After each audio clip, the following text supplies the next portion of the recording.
हर वजीर आजम के सर पे लटकाते थे। हर हुकूमत को एक गैर मुंतखब इदारा को ब्लैकमेल करते थे। इस हाउस को और एक दूसरे को वो एहतराम और इज्जत नहीं देंगे तब तक जनाब स्पीकर ना ये हाउस वैसे चलेगा ना ये मुल्क वैसे चलेगा। हमें ट्रूथ एंड रेकन्सिलिएशन की तरफ बढ़ना पड़ेगा। हमें ये मानना पड़ेगा कि ये पाकिस्तान उतना मेरे पाकिस्तान है जितना ये शहबाज शरीफ का पाकिस्तान है, जितना ये मखदूम साहब अचकजाई का पाकिस्तान है, जितना ये इमरान खान का पाकिस्तान है। जो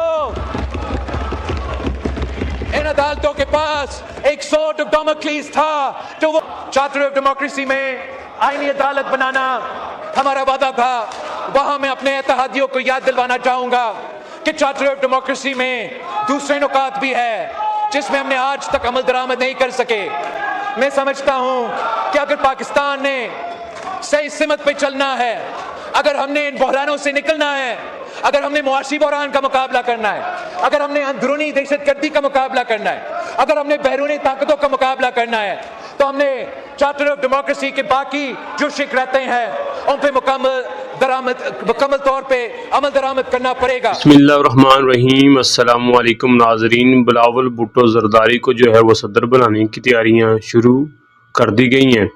क्या वज़ीर आज़म जो हैं वो इसका फ़ैसला करेंगे कि बिलावल भुट्टो को जो है मुल्क का सदर बनाया जाए? अपनी राय जो है वो ज़रूर दीजिएगा कमेंट बॉक्स के अंदर।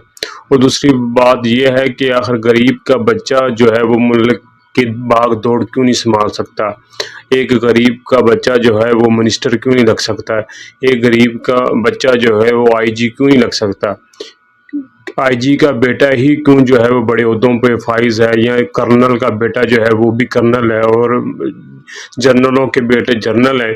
तो गरीब का जो बच्चा है वो क्यों नहीं आगे बढ़ सकता?